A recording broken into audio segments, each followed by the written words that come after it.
Centre files a fresh affidavit at the Supreme Court asking the states now to be made a party in the entire case.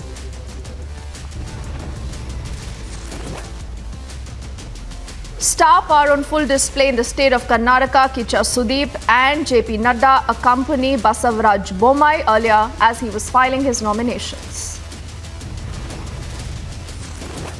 Maharashtra Minister Gulabrao Patil raising eyebrows with Pawar play not over yet remark. Search intensifying for Atiq's wife. Sources say she's in hiding in Kaushambi.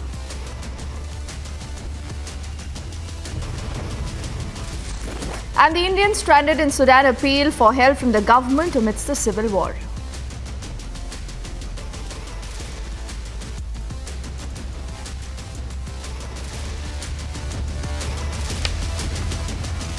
A very good evening. You're watching The Burning Question and I'm Deepthi Sachdeva. The last, few hours have been very, very fascinating as we are looking at a huge and a vociferous debate in the Supreme Court. This is the debate, ladies and gentlemen, on the same-sex marriage that many say is likely only to grow. Are we as a society today ready to accept same-sex marriages? This was the second day of hearing in the Supreme Court where the centre has filed a fresh affidavit. It is seeking states' intervention because the centre here says that marriage, again, remember, is a state subject, and this is the reason why we need to have a larger discussion to be able to understand what really are their apprehensions, what really are their concerns. The union government, hence, is writing to all states seeking their views on the petition seeking legal validation to marriage between same-sex couples and on people belonging to the LGBTQ+ community. Now, according to the centre, the decision on the matter requires an assessment of the ramifications on existing social customs, practice, values, norms, state roots. The states have been asked to give their views in about 10 days. But what's also happened today is that the Supreme Court has spoken on the concern and the entire argument that, remember, was made by the centre yesterday. The centre, remember, had said that this is against India's culture, quote unquote. The centre had also called this an urban elitist concept. Now, the Supreme Court says that the government does not have any data right now to prove this. This is just a matter of belief. And also, very importantly, what the Supreme Court has done is that it has steered very clear of the personal laws. It says we are not going into the personal laws at all. What we'll do is that we look at the same-sex marriages with the ambit of the Special Marriage Act. So we as a country, like I asked initially, are we ready for that huge change? The centre, after a decriminalized homosexuality, is this a natural progression? What really are the concerns so far? We are putting out all the arguments that we've seen on day 2 of that big debate in the Supreme Court, and then we carry forward this conversation. Supreme Court of India is hearing the landmark case of same-sex marriage. Then, my lord, when I go somewhere, again those problems arise. They say, no, Supreme Court hasn't given you anything. Given you a badge of being married, fine. In society, you can go around and say, I am a couple who's married. But what is the real impact on the ground? Therefore, my lord, I have framed 1 or 2 reliefs, which I'll indicate. I'm only saying, my lord, idea should not be to go on revisiting. Centre opposed the same-sex marriage and has filed a fresh affidavit. This is a matter, may I read that only? So they are now, you have told them that this matter is going on. Yeah. Matter is going on. There are... That's excellent. So that now, it's not that the states are unaware. You have informed them that if somebody has to say something, they'll... That would not, my lord, dilute my request that states should be issued notices. That's all. I'm, my lord, making it. Centre now wants all states and union territories to be a part in the case. On the day 2 of the hearing in same-sex marriage issue, the Chief Justice of India said that more people in the urban areas are coming out of the closet as regards to their sexual identity, but that does not mean that the government has any data to show that such concepts or demands for same-sex marriages are limited to urban elitist population. Centre has also written to all states asking their views and submit it in 10 days. The debate is only getting bigger with the likelihood of states getting involved. Bureau Report, Republic TV.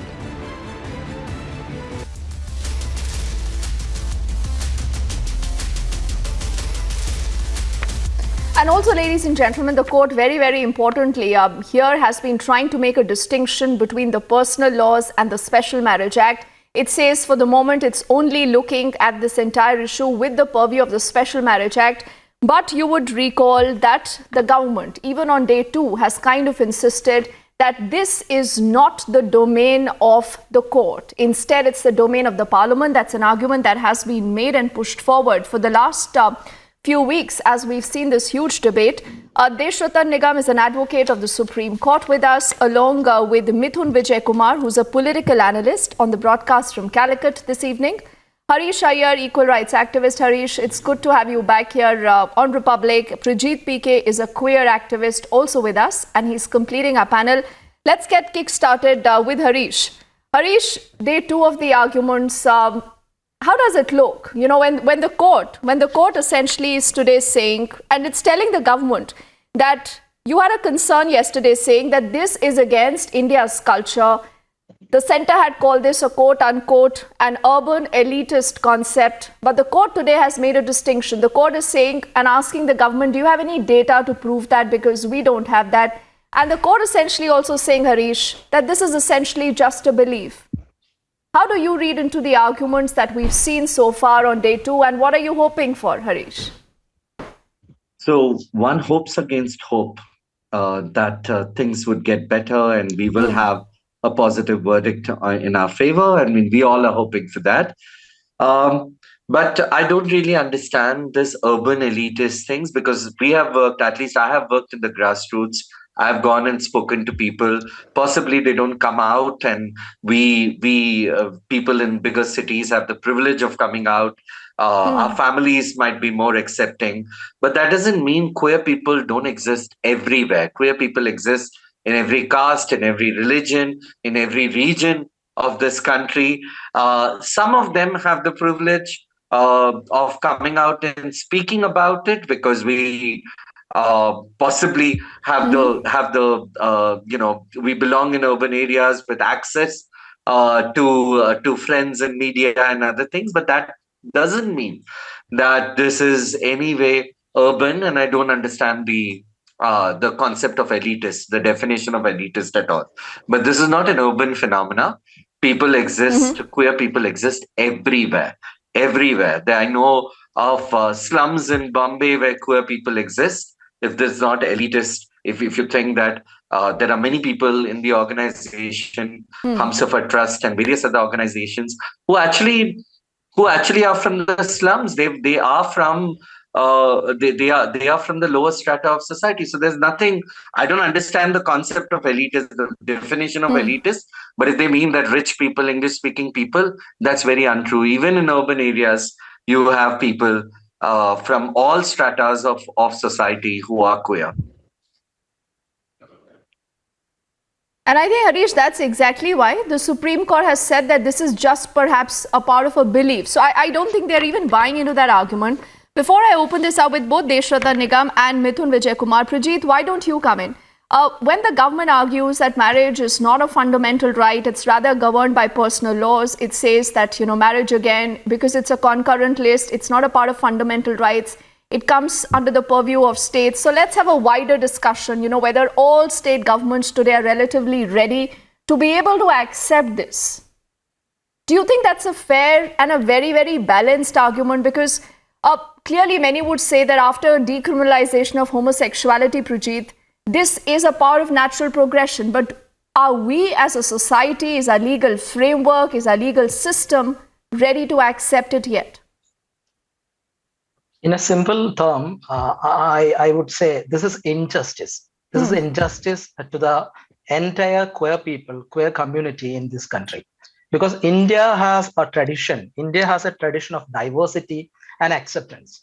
But after the, maybe we know that, after the Victorian, British rule, we become more rigid and, more moral in many ways. That is the main reason why we stand here. We are talking about the human rights issues of some people in the community, in the society. And we in the sense, the so-called heterosexual people are claiming, are calling are, pointing fingers to us and saying like, you are not human being. You don't have human rights. You don't have rights like us. You don't have constitutional rights like us. This is not about, constitution. This is not about, fundamental rights. This is not about, your rights. We will decide your rights. I'm, saying like, this is injustice to certain people. We are, personally, I can say I'm a Dalit person. I am not belong to the urban elite group. I am coming from a rural village of India. Am I urban elite? No. As Harish brother says, like, we are in touch with, thousands of queer people who are not belong that particular, class distinction. So this is purely about fundamental rights. This is purely about, our constitutional rights.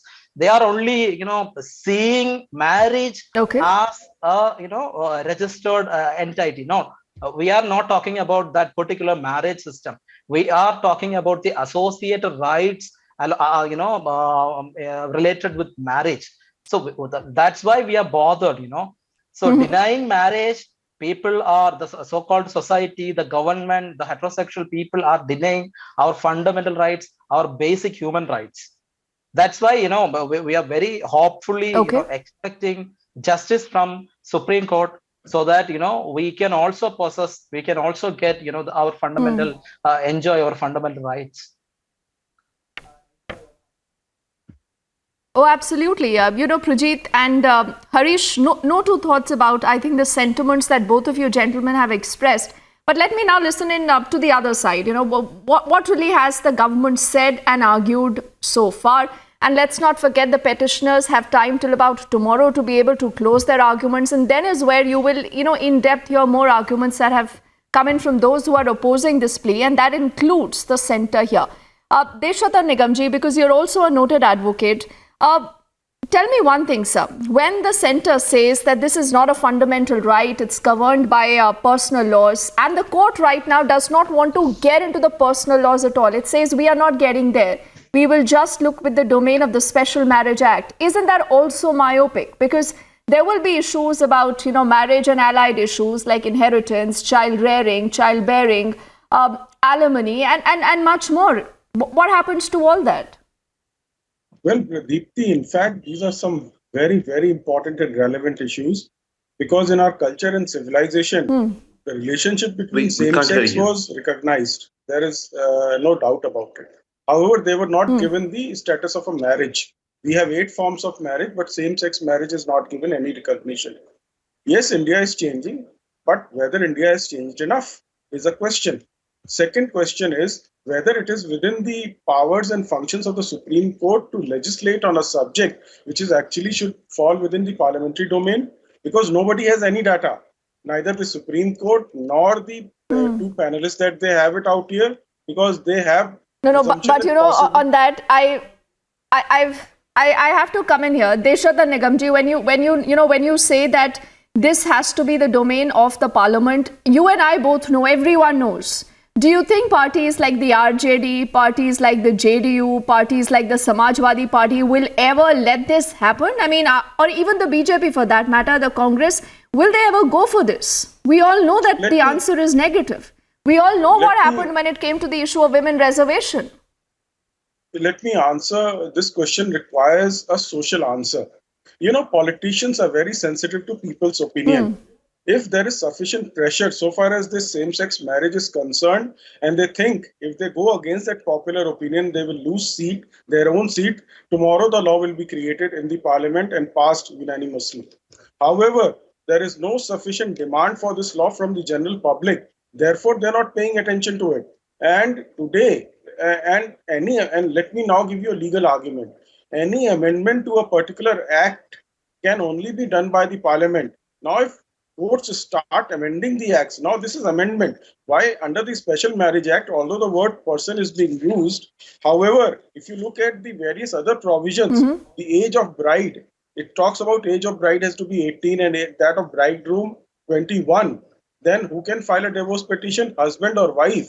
And therefore, when you look at the act or a particular statute, you have to look at the intention of the parliament when that particular law was passed. It was never discussed in the parliament whether Okay. it should be between same-sex marriage. It was always between man and woman. Can anybody show me from those parliamentary debates that it was about same-sex? The Supreme Court cannot go beyond the intention of that legislature. It has to confine itself. But doesn't what it was say the husband intention and of the wife? You know, legislature. as far as I remember, does it really speak about the genders, Harish? Doesn't it just specify husband and wife? Husband has been I defined. think what we in English. want is Wife the has Special been Marriages defined in Act, English. which actually mentions about two people. Okay, it should be read as two people of any genders, two adults of any gender falling in love with each other.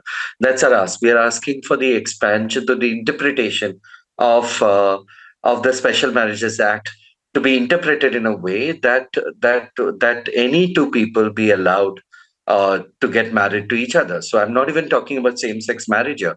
I'm even speaking about something broader. I'm speaking about two adults marrying. I'm speaking about marriage equality, where a man and a trans person, two trans people, or for the matter, two lesbians, or a lesbian and a trans person, any two people should be allowed to get married. And what we are asking for is an expansion of the scope of the Special Marriages Act. There is an act. There is the Special Marriages Act. And if we can expand that, or we can interpret that to include any two people, just remove any barrier from that and make it about any two people who happen to be adults and who wish to get married with their own consent. Okay.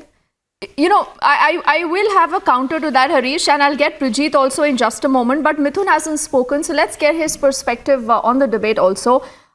You know, Mithun, how would you respond to both Harish and Prijit, who are also speaking about equal rights? And I mean, will some people today decide what the other people can do in the country, like Deshratan Nigam Saab was also alluding? And then what about the parliament? Like I asked him, that are we expecting our politicians, our netas, to give a go-ahead for same-sex marriages? Do you think that they will do that? Is there a day that you believe that they will allow something like this to happen? Shouldn't we let the Supreme Court follow heard this Mr. natural Harish. progression after decriminalization of homosexuality? See, I heard Mr. Harish and the other panelists, and they were speaking about the expansion of the scope of special marriage. Now, let's take one particular case into consideration. For example, the age. Now, for two people to get married, the bridegroom has to be 21 years and the bride has to be 18. Now, if you have to apply the same-sex marriage, if you have to apply this rule to the same-sex marriage, is the law going to take into consideration what they choose to identify themselves as, or their biological identity? These are questions that we should be asking. How will the same-sex couple file for restitution of conjugal rights? Because that essentially covers up, it talks about sexual intercourse. And how will the divorce and maintenance laws come into picture? How will the government provide schemes that are exclusively for women? So these are larger questions. See, we are not against decriminalization of same-sex couple living together or anything, but let's not go to the extent of saying there is no such thing as a biological man and a biological woman, because that's an insult to the ones who believe marriage involves a man and a woman. If it's all about what one identifies themselves as, let's not look down upon the ones who believe biological identity defines their gender. So why create this whole drama about this whole marriage thing can apply to same sex as well? I believe that it doesn't, and we have to look at the cultural aspect of this. We have to consider various other aspects of the law, which Deshratan Nigam ji has already mentioned. But I will just defer on that account, Mithun, that instead of saying this is drama, or this is about someone's own personal identity, their personal choices. So I think, at least in today's day and time, we must extend that respect and that courtesy to our fellow human beings. It's about a choice. I mean, whatever I think about the issue is aside, but I'm just debating on the arguments that have come forward so far, because that is extremely important. I think the concerns that both you and Deshratan Nigam ji have raised are equally important versus what Harish and Prijit also have to say. So, Prijit, you want to respond to what Mithun and Deshratan Nigam have both said, talking of the fact that this is just then not limited to getting married. You will have to be also looking at, Harish, issues like inheritance, adoption, insurance, succession. There are a lot of other things. So when the Supreme Court says, Harish, that we'll just limit this to the Special Marriage Act, isn't that also myopic? Don't you want this to be, I think looked at it's a perhaps at a broader it's ambit? a starting step. We are beginning with the Special Marriages Act. The discussions are going to begin with that. But does that anyway mean that we are going to stop at that? No, we do not agree to be treated as second-class citizens. The Supreme Court has ordained in Section 377, Navteej Singh Johhar's verdict. It has said that this is a natural occurrence of nature. There is no debate on that per se. If it's natural, it's natural that I could stay with another man, I could fall in love with another man, I could have relationships with another man, then isn't the natural progression that we should be allowed to also get into a legal contract with each other where we are living together and getting together and living together and raising a family together like everyone else? Because this is not a drama, so to say. This is about real lives. When COVID hit us, there were several couples who were thrown out of their heterosexual families. They were thrown out of their families and they were living in different parts of Bombay and in other cities. And when one partner was dying, the other partner didn't have the right to actually sign and say that you can remove the plug. And their families were not supportive. It's about life and death situations for other people.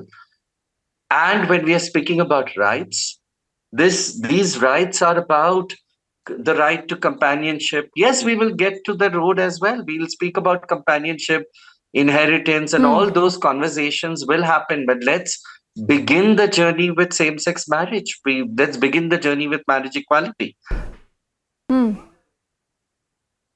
Okay. Okay, I think Prejeet is back. We were having some trouble connecting with him earlier. Prejeet, as we are towards the fag end of our conversation right now, it's 2 days of some very, very brilliant arguments that have been made, a lot of perspectives, and an equally vociferous and a fierce counter that has come in from the center, talking of how the states should get involved here, also saying there are discussions underway and let the parliament do what the parliament should do. The Supreme Court should not opine on it. How high are your hopes, Prejeet, and how do you see this entire issue panning out? Again, I'll ask the basic fundamental question. Is everyone in the country today ready to accept same-sex marriages? Yes. For me, am I audible first? Yes, you are, Prejeet. Yes. Okay. I think this is the last trick by the union government. This is the last trick of the union government, to tackle, to defend their arguments by inviting, states into the matter, states into the, case. Unless until, maybe in 2015, there was a case in Supreme Court, after the Nalsa, before the Nalsa in 2013, 2013, the Supreme Court squashed, the decriminalizing case in 2013, and they gave it to the interest of the parliament. And what happened in that case, parliament doesn't consider, they didn't consider our rights. And what happened in Nalsa, Supreme Court again accepted us in 2017, the 377 case, we got, justice, favorable, decision. Also, we are expecting the same in this case. That's why, the Tushar Mehta, he's claimed this is not a matter to be discussed in the Supreme Court. This is a matter to be discussed in the parliament. That's again their, view in this human rights issue.